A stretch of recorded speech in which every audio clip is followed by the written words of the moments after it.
Como você deve saber muito bem, hoje a China é o motor do mundo e compete com os Estados Unidos pelo lugar de maior potência mundial.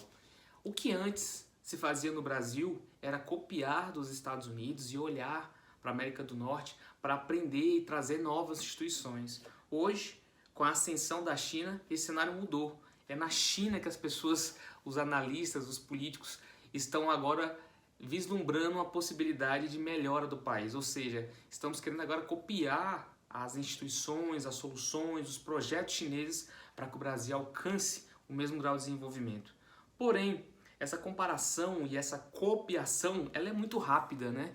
Será que o Brasil realmente pode copiar da China suas instituições? Será que os países são similares naquilo que importa? Ou será que a China possui algumas vantagens bastante desleais na comparação com o Brasil e na competição com outros sistemas democráticos?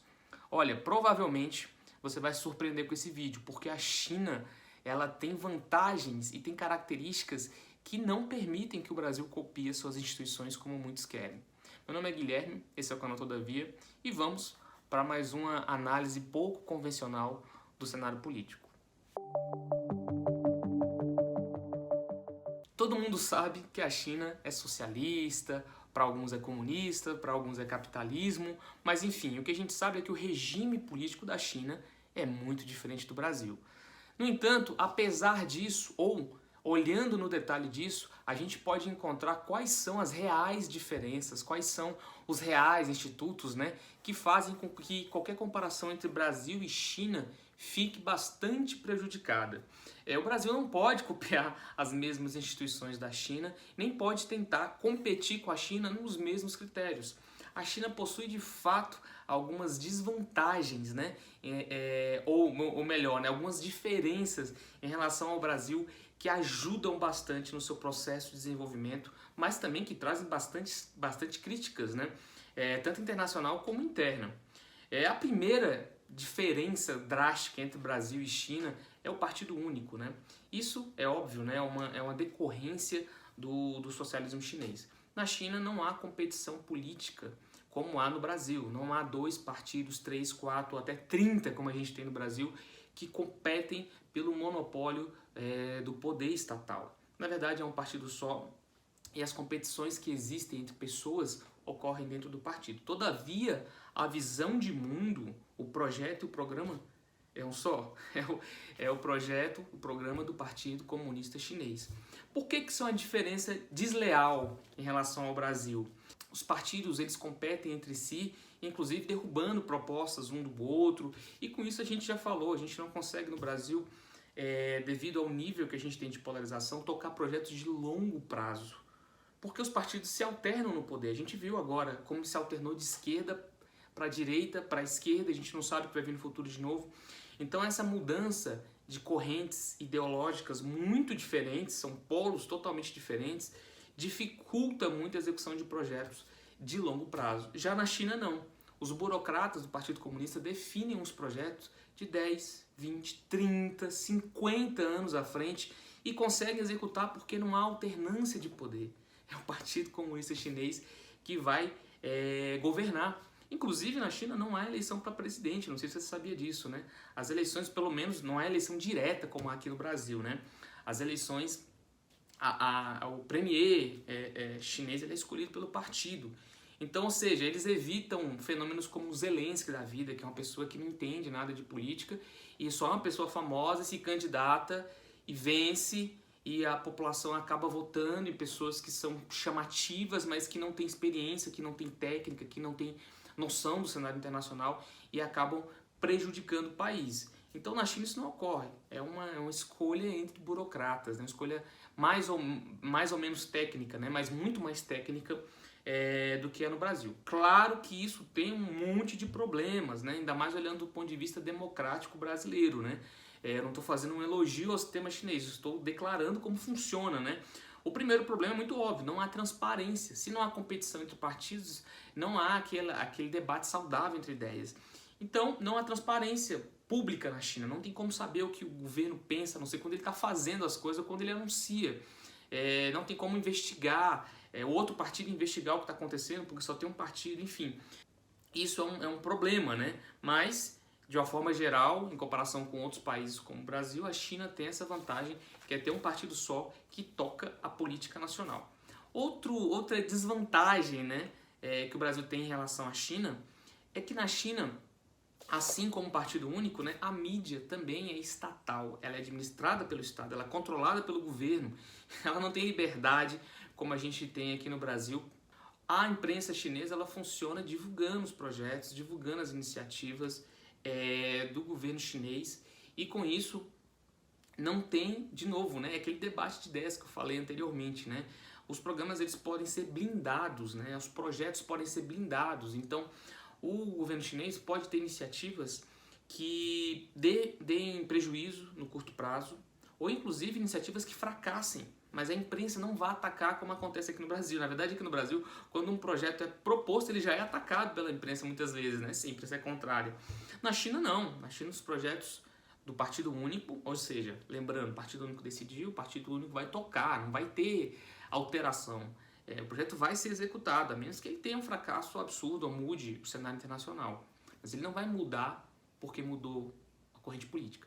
Então, além disso, na sociedade civil, né, na mídia, o projeto também é mantido, o projeto é respeitado, o projeto é elogiado, então, porque a mídia é estatal. Então, ele vai ser blindado de críticas, oposições, denúncias. De novo, tem uma série de problemas quanto a isso também, né? Mais uma vez a questão da transparência, mais uma vez a questão da liberdade de imprensa, de opinião, né? Muitas vezes a crítica é positiva, a crítica aos projetos é construtiva. Na China não tem espaço para isso. Inclusive, no último ranking de liberdade de imprensa, a China ficou na posição 179 de 180 países. É a penúltima colocada, ou seja, é um dos piores países do mundo, é o segundo pior país do mundo para a liberdade de imprensa. O que eu estou falando aqui de forma geral, mas inclui também perseguição, prisão de jornalistas, então não é nada trivial. Mais uma vez, o Brasil não pode fazer isso, a gente não quer isso aqui. O Brasil vai ter que se desenvolver, vai ter que competir com a China num cenário onde a mídia tem liberdade para criticar, para apontar problemas, para fazer denúncias. Então, mais uma vez, é muito difícil você competir com um país que não tem a preocupação de ouvir a sociedade civil por meio da imprensa. Um terceiro ponto que também é bastante importante, mas esse é um ponto interessante, porque é o único desses três que eu vou falar que eu acho que no Brasil a gente poderia adotar, poderia investir e poderia colher frutos. E talvez esse terceiro ponto seja até mais importante que os outros dois em termos de desenvolvimento, que é basicamente espírito nacional. A China, como todos os outros países que se desenvolveram, Coreia do Sul, Estados Unidos da América, Inglaterra, França, Alemanha, enfim, qualquer país desenvolvido que você conheça, ele vai ter esse ponto, que é o espírito nacional. É um sentimento de nós contra o mundo, nós contra eles, e de que nós somos irmãos do mesmo país e que devemos nos unir em torno de uma causa comum. Na China isso se tornou muito forte, sempre foi muito forte, né? A China é um país milenar, como todo mundo sabe, é um país que esteve fechado por muitos e muitos centenas de anos, ou seja, ele não tinha comércio com o resto do mundo, e era um país meio que isso mesmo, é só nós aqui, a gente resolve entre a gente, esquece o resto do mundo, o que importa é a China. E isso decorre de várias características, né? Mas também do confucionismo, que é uma filosofia, para alguns religião, que se pratica na China, que é muito forte no sentido de o todo importa mais do que a parte, né? A ancestralidade importa bastante, pai, avô e tudo mais, há um respeito pela árvore genealógica, há um respeito pelo pai e tal. Tudo isso importa muito para esse espírito nacional chinês. Também é óbvio, né, o socialismo, né? O socialismo é uma política de Estado que também privilegia a sociedade ao invés do individual. Então isso gera esse espírito de que nós precisamos nos sacrificar para que o país se desenvolva.